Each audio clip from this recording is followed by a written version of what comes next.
আচ্ছা, কোনো বিধায়ককে কি এটা বলা যায়, এই আঙ্গুল নামিয়ে কথা বলুন, থাপড়ে সোজা করে দেবো? বলা যায় হয়তো। যখন দলের মধ্যে কোনো রকম ডিসিপ্লিন থাকে না, দলের মধ্যে কোনো রকম কোঅর্ডিনেশন থাকে না, তখন এক বিধায়ককে এমন মন্তব্য বোধহয় করতে পারেন একজন জেলা মুখপাত্র। এই ঘটনা তৃণমূল কংগ্রেসের অন্দরেই ঘটেছে। আবার এই ঘটনা ঘটেছে মালদাতে। ঠিক কি ঘটেছে, কেন ঘটেছে, এই নিয়ে বিভিন্ন রকম প্রশ্ন উত্তর যখন উঠছে, তখন ভাবলাম আপনাদের সামনে এই ঘটনাটাকে এবার রাখতে হচ্ছে, কারণ এই ঘটনা ভাইরাল হচ্ছে। চতুর্দিকে এই ঘটনা নিয়ে আলোচনা চলছে, লোকের মুখে মুখে ফিরছে, লোকে খবরে দেখছে, খবর পড়ছেও। ভাবলাম এই ঘটনা আপনাদের সামনে এবার বলার সময় এসেছে, কারণ একজন বিধায়ককে এইভাবে এই ভাষায় আক্রমণ করছেন একজন জেলা মুখপাত্র, তখন বিষয়টা সত্যি একটু খতিয়ে দেখার এবং আপনাদেরকে দেখানোর। ভিডিওটাকে দেখুন, তারপর আলোচনায় আসবো। দেখুন।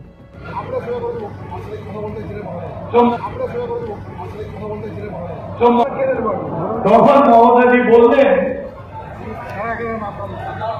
যে বলল যে না আমরা চাই no identity card no vote, অর্থাৎ আইডেন্টি কার্ড মানে ছবি দিয়ে আইডেন্টি কার্ড। তো মমতাজি সেদিন যখন দাবি করলেন, নির্বাচন কমিশনকে দাবি করলেন যে আমাদের আইডেন্টি কার্ড দরকার, তাহলে ছাপ্পা ভোট মারতে পারবে না। তার জন্য কি করলাম, আপনারা জানেন সামনেই 21শে জুলাই, আর 21শে জুলাই মানে রাজ্যের বিভিন্ন প্রান্ত থেকে, বিভিন্ন জায়গা থেকে তৃণমূল কংগ্রেস কর্মীরা আসবেন কলকাতাতে। 21শে জুলাইয়ের মঞ্চে বিভিন্ন নেতা নেতৃত্বরা যেরকম থাকবেন অভিষেক বন্দ্যোপাধ্যায়, থাকবেন দলের সুপ্রিমো মমতা বন্দ্যোপাধ্যায়। আর সামনেই 26শে বিধানসভা নির্বাচন, তাই সেই নির্বাচনের প্রসঙ্গ সামনে এনেও দলের একটা রূপরেখা তৈরি করে দেওয়া হবে বলে একটা অনুমান করা হচ্ছে, একটা আইডিয়া পাওয়া যাচ্ছে। আর সেই 21শে জুলাই নিয়েই অনুষ্ঠান চলছিল, যে 21শে জুলাইয়ের প্রস্তুতি, বিশেষ করে মানুষ কোথা দিয়ে যাবেন, কি করবেন, কখন পৌঁছতে হবে ইত্যাদি রকম নানান রকম বিষয় নিয়ে যে প্রস্তুতি সভা হয়, সেই প্রস্তুতি সভা হচ্ছিল মালদাতে। আর সেই মালদা সভাতেই একটু কথা কাটাকাটি, একটু বিড়ম্বনা, আর একটু সাধারণ মানুষের সামনে, ক্যামেরার সামনে একটু রাগ হয়ে যাওয়া আর নিজের মেজাজ হারিয়ে ফেলা। দেখুন, দলের মধ্যে কি চলছে, অনেক খবর বাইরে আসে, অনেক খবর বাইরে আসেও না।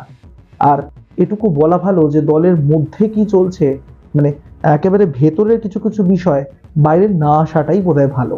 সেটা যে কোনো রাজনৈতিক দলের হতে পারে, তাতে কি হয়, একটা ভুল বার্তা যায়। কিন্তু এই ক্ষেত্রে সেই ভুল বার্তাটা বেরিয়েই গেল, কারণ এই সভা থেকেই একটা ভিডিও সামনে এলো, যেখানে দেখা গেল যে জেলা মুখপাত্র, তিনি রতুয়ার যে বিধায়ক সমর মুখোপাধ্যায়, তাকে উদ্দেশ্য করে তার দিকে ছুটে গিয়ে বলছেন, আঙ্গুল নামিয়ে কথা বলুন, থাবড়ে সোজা করে দেবো। যেটা দিয়ে আজকের এই ভিডিও শুরু করেছিলাম, সেই প্রশ্নটাই বারবার করে উঠছে। একজন বিধায়ককে, একজন সম্মানীয় একজন এই পোস্ট বিধায়ক, জনপ্রতিনিধি, তাকে এই ভাষায় একজন মুখপাত্র কি আক্রমণ করতে পারেন?